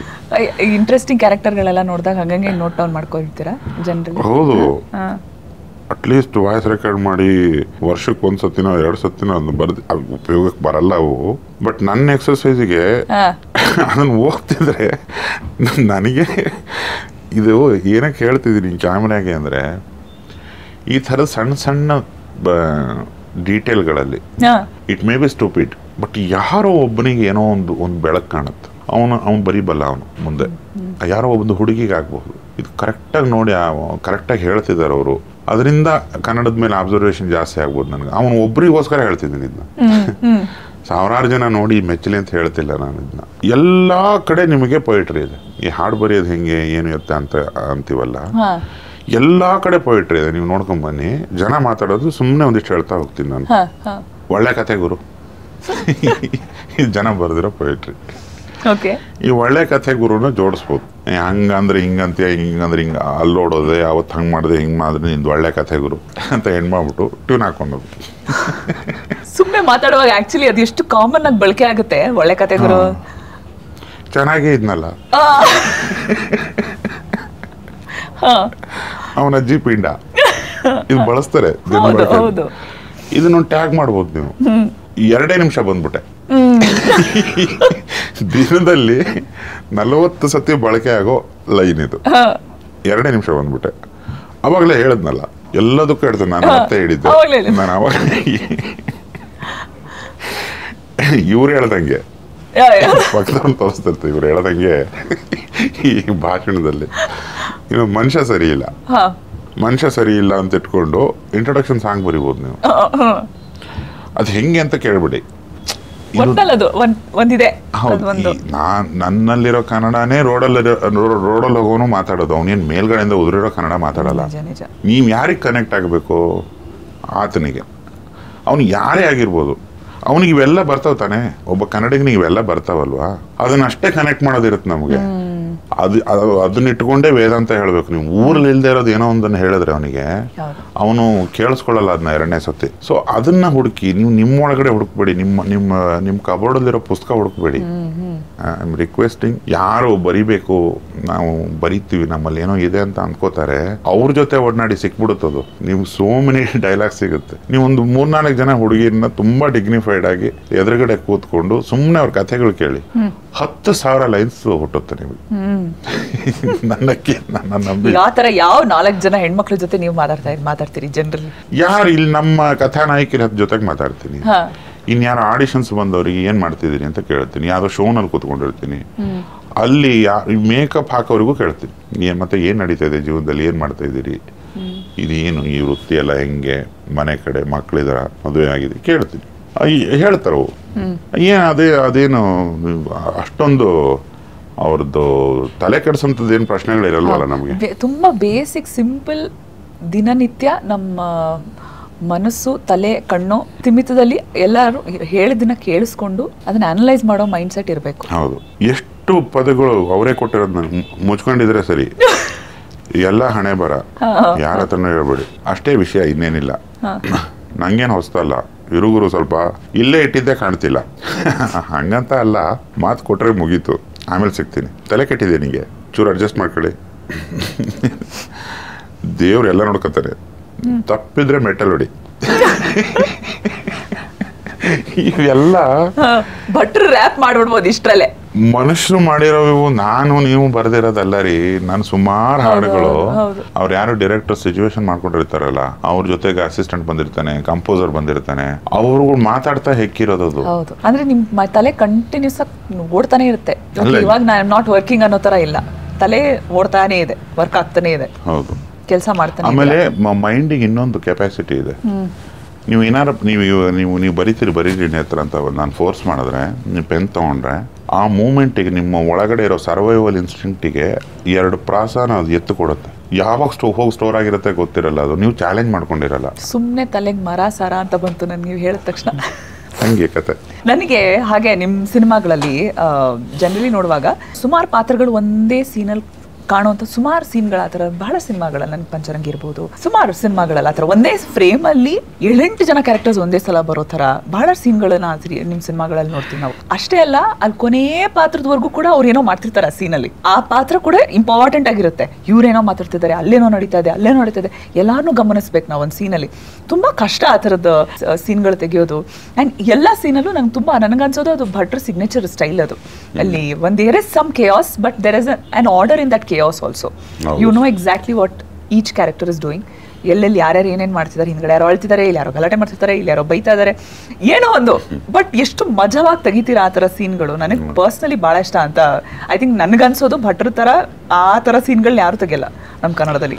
ಹೌದು, ನನಗೆ ಈ ಗುಂಪು ಆರ್ಟಿಸ್ಟ್ಗಳು ಅವ್ರದ್ದು ಪೊಸಿಷನಿಂಗು ಅದನ್ನ ಎಡಿಟ್ ಮಾಡೋದೆಲ್ಲ ತುಂಬ ವಿಶೇಷವಾಗಿ ನನಗೆ ಅದು ಖುಷಿ ಕೊಡುತ್ತೆ. ಅದು ತುಂಬ ಕಷ್ಟ, ಬಟ್ ಅಲ್ಲಿ ಪಡಕ್ಕೆ ಬಂದ್ಬಿಟ್ಟು ಅದನ್ನು ತಪ್ಪಿಸ್ಕೊಳಂಗಿಲ್ವಲ್ಲ. ಅದು ಹಿಂಗೆ ಎಲ್ಲರನ್ನೂ ಸಿ ಶೇಪಲ್ಲಿ ನಿಲ್ಲಿಸಿ ನಾಟಕ ಥರನೂ ತೆಗಿಬೋದು, ಅದನ್ನ ಯಾರು ನೋಡಲ್ಲ. ಆ ಮೂಮೆಂಟ್ಸ್ ಕ್ರಿಯೇಟ್ ಮಾಡೋದು, ಅವ್ರಿಗೆ ಇದೇ ಥರ ಮಾತಾಡೋದು, ಇದಕ್ಕೆ ಈ ಕೌಂಟ್ರು, ಅದು ಹಿಂದೆ ಆಗಿದೆ, ಇಲ್ಲಿ ಹಿಂಗಾಗಬೇಕು, ಆ ಡ್ರಾಮೆಟೈಸ್ ಮಾಡೋದನ್ನ. ನನಗೆ ಅವನ್ನ ಆಮೇಲೆ ಏನ್ರಿ ತೆಗೆದು ಗುಂಪು ಸೀನ್ಗಳು ಅವ್ನು ಕ್ವೆಂತಿನ್ ಥರ ಅಂತೇನೋ ತೆಗಿತಾನೆ.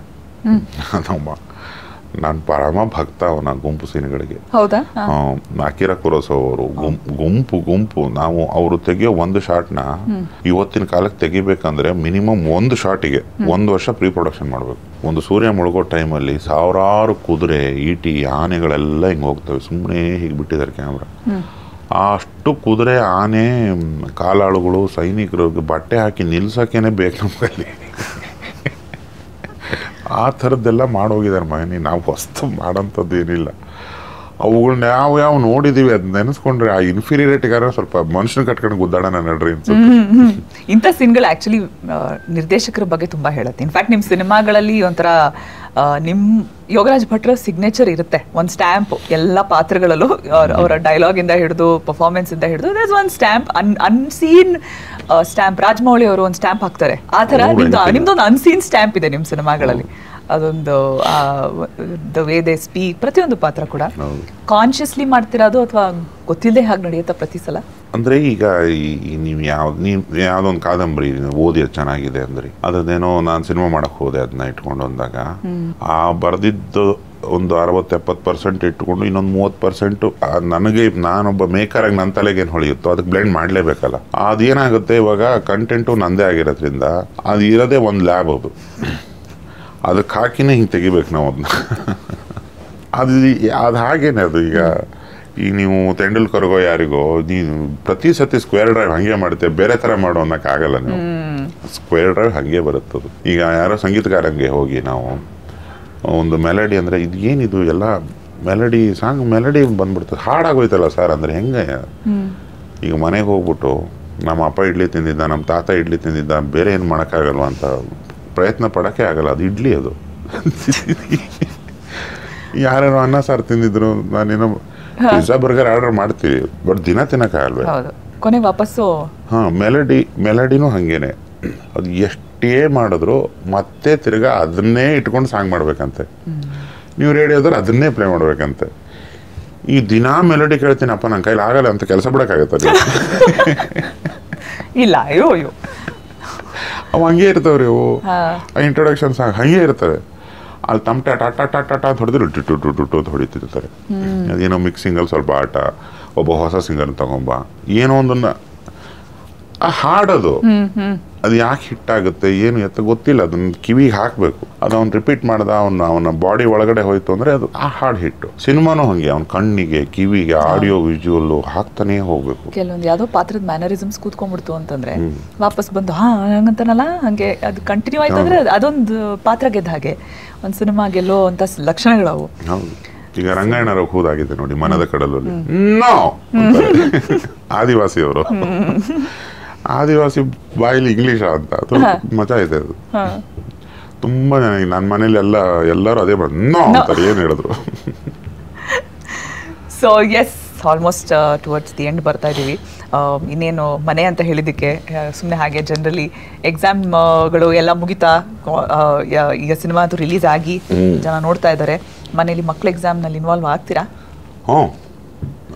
ಕನ್ನಡ ಪೋರ್ಷನ್ಸ್ ಏನಾರು ಇದ್ರೆ ಸರಿಯಾದ ಸಬ್ಜೆಕ್ಟ್ ಕೊಟ್ಟಿದ್ದಾರೆ, ಅವಾಗ ಕೂತ್ಕೊಳ್ಳೋದಿದೆ. ಬಟ್ 2 ಹೆಣ್ಮಕ್ಳಾದ್ರಿಂದ ಒಂದು ಸ್ವಲ್ಪ ಸಲಿಗೆ ಜಾಸ್ತಿ. ನಾನಷ್ಟು ಸ್ಟ್ರಿಕ್ಟ್ ಆಗಿ ಬಿಹೇವ್ ಎಲ್ಲ ಮಾಡಿ ಮಿಲಿಟರಿ ಆಫೀಸರ್ ಥರ ಎಲ್ಲ ಎದುರುಗಡೆ ಕೂತ್ಕೊಂಡು ಓದು ಹಂಗೆ ಹಿಂಗೆ ಅಂತೆಲ್ಲ ತಲೆ ಎಲ್ಲ ತಿನ್ನಕ್ಕೆ ಹೋಗಲ್ಲ. ಬಟ್ ಅವು ರೆಸ್ಪಾನ್ಸಿಬಲ್ ಆಗಿದ್ದಾವೆ. ಎಷ್ಟು ದಿವಸ ಇರ್ತಾವೋ ಗೊತ್ತಿಲ್ಲ. ಮಕ್ಕಳು ಆಡೋ ರೆಬೆಲ್ ತರಲೆ ಕೆಲಸಗಳನ್ನೆಲ್ಲ ಇದನ್ನ ಸಿನಿಮಾದಲ್ಲೂ ನಾವು ಅಳವಡಿಸ್ಕೊಂತೀರಾ? ಅದು ಅಲ್ಲೇ ಇದೆ ಇನ್ಸ್ಪಿರೇಷನ್ ನಿಮಗೆ? ಹೌದು, ಅವು 3 ಹಸು ಮತ್ತೆ 2 ಕರು, 3 ತುಂಬಾ ತರಲೆಗಳಿದಾವು. Thank you so much sir, ಸಮಯ ಕೊಟ್ಟು ಇವತ್ತು ಮಾತಾಡಿದ್ರೆ ಇಷ್ಟೊತ್ತು ನಮ್ಮ ಜೊತೆ. ಇನ್ನೂ ಆ್ಯಕ್ಚುಲಿ ನಿಮ್ಮ ಜೊತೆ ಬಿಟ್ಟರೆ ಇನ್ನೊಂದು 1 hour ಮಾತಾಡ್ತೀನಿ ನಾನು, ಅದರಲ್ಲೇನಿಲ್ಲ. ಬಟ್ ಸಿಗೋಣ. ನಾನು ಒಂದೇ ಒಂದು ಕೋರಿಕೆ, ಇಷ್ಟು ಪರಮಾದ್ಭುತ ರಿಯಾಕ್ಷನ್ ಇರೋ ಸಿನಿಮಾ, ಅದಕ್ಕೆ ಜನನೂ ಬರ್ತಿರೋದು, ಜನ ಸಾಥ್ ಕೊಡ್ತಿರೋದು, ಅವೆಲ್ಲದು ಮಿಕ್ಸ್ ಆಗಿ ಒಂದು ಮಿಕ್ಸಿಗೆ ಹಾಕಿ ಆಚೆ ತಂದರೆ ನಮಗೆ ಕೊನೆಯದಾಗಿ ಇವರೆಲ್ಲ ನಟರಾಗಬೇಕು, ಇವರೆಲ್ಲ ತುಂಬ ಮೇಲ್ಮಟ್ಟದ ಸ್ಟಾರ್ಗಳಾಗಬೇಕು ಅನ್ನೋದು ನನ್ನ ಒಂದು ಹಾರೈಕೆ. ಕಾರಣ ಏನಂದರೆ ಒಬ್ಬ ಹೊಸ ನಟ, ಒಂದು ಹೊಸ ನಟಿ ಬದುಕುಳಿದ್ರೆ, ಶೈನ್ ಆದರೆ ಸರಿಸುಮಾರು 200 ಸಿನಿಮಾಗಳು ಸೆನ್ಸರ್ ಹಾಕ್ಕೊಂಡು ಆಚೆ ಬರೋಕ್ಕಾಗದೆ ಒದ್ದಾಡ್ತಿರ್ತವೆ. ಅಂಥವ್ರಿಗೆಲ್ಲ ಒಂದು ಹೋಪು ಬರುತ್ತೆ. ಆ ಹೋಪು ಪ್ರತಿ ವರ್ಷ ಒಂದು 5-6 ಸಿನಿಮಾಗಳು ಜನರೇಟ್ ಮಾಡಬೇಕು, ಇಲ್ಲಾಂದರೆ ಹೊಸಬ್ರು ಗೋರಿ ಆಗಿಬಿಡುತ್ತೆ. ಆ ಕಾರಣಕ್ಕಾಗಾದರೂ ಆ ನಾಯಕ ನಟ ನಾಯಕಿ ಮಣಿಯರು ಅಷ್ಟು ಜನ ಕೊಂಡಾಡ್ತಿದ್ದಾರೆ ಅವ್ರನ್ನ ತುಂಬ. ಅದು ಅಲ್ಲೆಲ್ಲೋ ಬೆಳೆ ಇಂಟರ್ವ್ಯೂ ಬಿಗಿನಿಂಗಲ್ಲೇ ಹೇಳೋದು, ಅಲ್ಲೆಲ್ಲೋ ಮೆಟ್ಲಿದೆ ಅಂದ್ರಲ್ಲ, ಅಲ್ಲಿಗೆ ಎಲ್ಲರೂ ಸೇರಿ ಹತ್ತಿಸಿ ನನ್ನ ಕೈಲಾದಷ್ಟು ಹಿಂಭಾಗದಿಂದ ತಳ್ಳಿದ್ದೀನಿ. ಹಿಂಗೆ ಅವರು ಓಡ್ತಿದ್ದಾರೆ ಕೈಲಾದಷ್ಟು, ನೀವೆಲ್ಲ ಎಳ್ಕೊಂಡು ಹೋಗಿ ಅಲ್ಲಿ ಕೂರಿಸಿ ಅನ್ನೋದು ನನ್ನ ಆಶಯ. 3 ಜನ ಕೂಡ ಅಷ್ಟೇ ಪ್ರಾಮಿಸಿಂಗ್ ಆಗಿ ತುಂಬ ಎಫರ್ಟ್ ಹಾಕ್ತಾ ಇದ್ದಾರೆ ಕೂಡ. ಪ್ರಮೋಷನ್ ವಿಚಾರವಾಗುವಷ್ಟು ಕೂಡ ಎಲ್ಲ ಕಡೆ ಓಡಾಡಿ ರಸ್ತೆಗಿಳಿದು ಕೂಡ ಮಾತಾಡೋದಕ್ಕೂ ಧೈರ್ಯ ಮಾಡಿ ಮಾತಾಡ್ತಿದ್ದಾರೆ. ಹೊಸಬ್ರು ಪರ್ದೇಲಿ ಬರೋ ಹೊಸಬ್ರು ಗೆದ್ದರೆ ಎಷ್ಟೋ ಜನರಿಗೆ ಒಂದು ಆಶಾಭಾವನೆ ಬರುತ್ತೆ. ಅದು ಹೊರಟೋಗಿದೆ ಪೋಸ್ಟ್ ಕೊರೋನಾ ನಂತರ. ಹೊಸಬ್ರದ್ದು ಯಾಕಾದರೂ ಮುಟ್ಟಿದೀವೋ, ಬೇಕಾ ಈ ಸಹವಾಸ, ಯಾಕೆ ಎತ್ತಲಾಗ ಹೋಗ್ತಿದೆ ಗಾಡಿ ಗೊತ್ತಾಗಲ್ಲ. ಬಟ್ ಅನ್ಫಾರ್ಚುನೇಟ್ಲಿ ಇಂಡಸ್ಟ್ರಿನಲ್ಲಿ ಇವಾಗ ಇದಕ್ಕಿದ್ದ ಹಾಗೆ ಸ್ಟಾರ್ ಇಲ್ಲ, ಕತೆ ಇಲ್ಲ, ಈ ಥರ ಎಲ್ಲ. ಇದು ನಿಜವಾಗ್ಲೂ ಇದು ಆ್ಯಕ್ಚುಲಿ ಪ್ರಾಬ್ಲಮ್ ಅಲ್ಲ, ಅದು ನಾವೇ ಅದನ್ನು ಸರಿ ಮಾಡ್ಕೋಬೋದು, ನಮ್ಮ ಕೈಲೇ ಇದೆ. ಬಟ್ ಅದನ್ನು ಧೈರ್ಯ ಮಾಡಬೇಕು, ನಮ್ಮ ನಿರ್ಮಾಪಕರು ಕೂಡ ಧೈರ್ಯ ಮಾಡಬೇಕು, ಎಲ್ಲರೂ ಮಾಡಬೇಕು. ಹಂಗೆ ಆ ಮುಖಾಂತರ ಕೃಷ್ಣಪ್ಪನವ್ರು ಗ್ರೇಟ್ ಆಗ್ತಾರೆ. ಅವ್ರು ಈ ಹಿಂದೆ ಮಾಡಿದ್ದು ಹೊಸಬ್ರದ್ದೆ, ಇದೂ ಹೊಸಬ್ರದ್ದೆ. ಅಂಥವ್ರಿಗೊಬ್ರಿಗೆ ಯಶಸ್ಸು ಸಿಕ್ಕಿದಾಗ ಇನ್ನೊಂದು 10 ಜನ ಹುಟ್ಕೋತಾರೆ. ಅದನ್ನು ನಾನು ಹೇಳ್ತಿರೋದು.